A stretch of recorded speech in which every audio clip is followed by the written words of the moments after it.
Salut toi. Comme promis dans la vidéo sur le purgatoire à novice, aujourd'hui on va parler d'une phrase que tu as très certainement déjà entendue, et qui fait partie de ces choses qui hérissent le poil, dès qu'on les entend. Le fameux «je veux pas devenir trop musclé».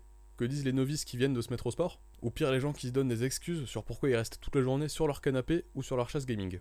Vu que t'es en train de regarder une vidéo d'une chaîne qui parle de musculation, tu sais sûrement déjà ce qui va pas avec cette phrase, et on va y revenir plus tard.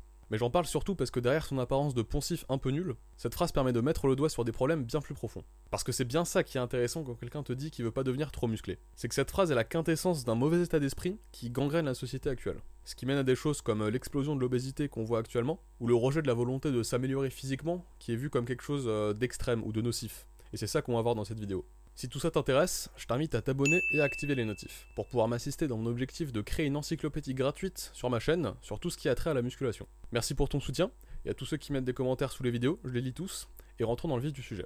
Donc déjà, avant de rentrer dans les aspects sociétaux et plus profonds de la chose, attardons-nous 2 minutes sur la phrase en elle-même, et surtout sur pourquoi elle n'a aucun sens de base. C'est très simple à comprendre, et c'est très simple à débunker du même coup. Quand les gens disent qu'ils veulent pas devenir trop musclés, que ce soit pour justifier de pas faire du sport ou autre raison. Ils ont en tête les montagnes de muscles qu'on voit sur les réseaux, et parfois même dans les films. Et du coup la phrase est nulle parce que la probabilité que quelqu'un qui se mette à faire de la muscu ressemble à ça sans le vouloir est de précisément 0%. La prise de muscle est un processus très lent, comme tu le sais sûrement. Ça se compte pour un des changements significatifs en mois, et pas en jours ou même en semaines. Donc pour éviter de dépasser une masse musculaire qu'on considérait comme trop selon nos critères personnels, il suffit de s'arrêter et d'ajuster son entraînement une fois qu'on est satisfait avec son physique. Ce qui prend de toute façon plusieurs années. Personne se réveille un jour et se rend compte qu'il a le physique de Ronnie Coleman sans faire exprès. Mais du coup, si la phrase tient pas debout, pourquoi les gens la disent aussi souvent? Que ce soit ton oncle, un mec dans ta classe ou un pote qui doit commencer à faire du sport. Une première raison, c'est qu'ils associent la musculation à des physiques impossiblement musclés. Et par là, je veux bien entendu dire dopé jusqu'à la moelle. Ce qui est en général pas très attrayant. Et même monstrueux pour la plupart des gens. Mais pourquoi c'est cette image qui apparaît directement quand ils pensent à la muscu? Pour nous, pratiquants de musculation, c'est évident que ces physiques sont pas atteignables naturellement. Ça nécessite vraiment de fortes doses de drogue, et qu'il y a aucune chance qu'on ressemble à ça juste en faisant nos séances. Mais pour la population générale, le tabou et l'ignorance autour des stéroïdes, c'est encore la norme. Si on s'y penche pas d'un peu plus près, on se dit pas forcément qu'ils sont dopés juste en les voyant, surtout si on ne connaît rien. Pendant très longtemps, les acteurs comme Arnold ou Stallone se défendaient d'être dopés. Et c'est même le cas encore actuellement avec par exemple The Rock. Et c'est aussi le cas sur les réseaux sociaux. Surtout sur Instagram et TikTok de ce que j'ai vu, beaucoup d'influenceurs se disent naturels, alors que pour n'importe qui a un petit peu d'expérience, ça crève les yeux que non. Et il y a encore plus de cas où c'est pas clair, il y a une ambiguïté sur le sujet. Mais le mec lambda, ou la ménagère de moins de 50 ans à qui ils essayent de vendre des produits minceurs miracles. Eux ils le savent pas, ou ils sous-estiment grandement le phénomène du dopage. Il se passe alors qu'on associe ces physiques à la muscu, et non pas aux stéroïdes, dans l'inconscient collectif de la population générale.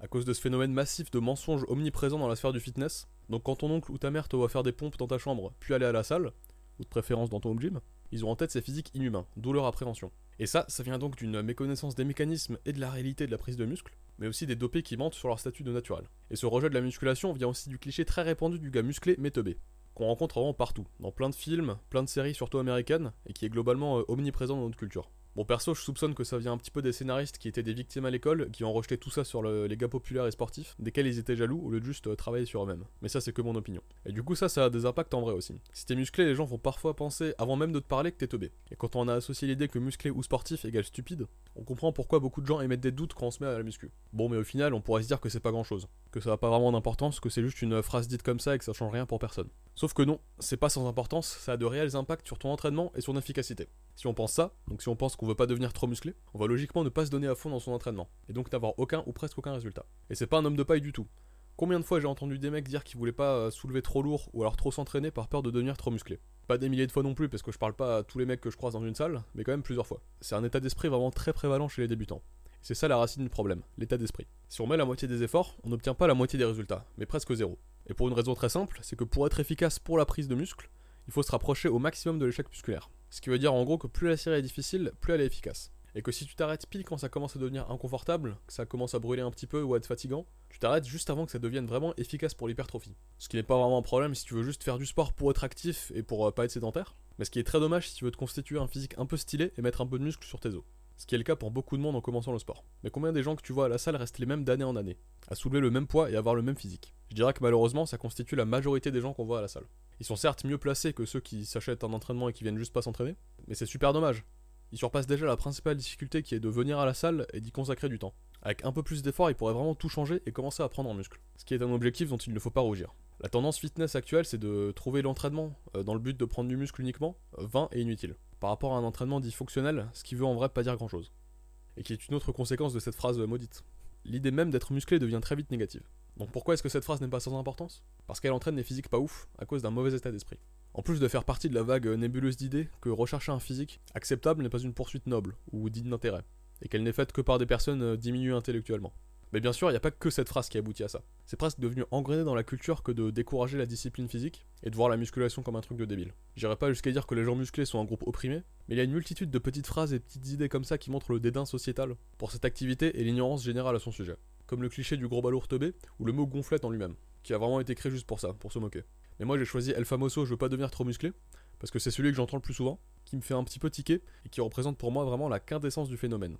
Et que c'était donc l'exemple parfait à prendre. Mais il faut surtout pas être désespéré face à cette attitude parfois méprisante, parfois moqueuse, ou se braquer et se moquer en retour. En plus du fait que c'est loin d'être unanime et que bien sûr beaucoup de gens vont pas se moquer ou te considérer comme inférieur parce que t'es musclé, le meilleur moyen de faire face à ça c'est d'être la meilleure personne possible.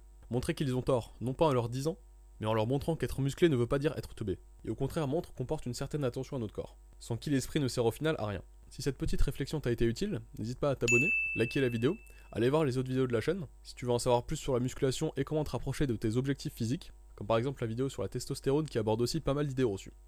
Merci d'avoir regardé, c'était Soub, et à la prochaine.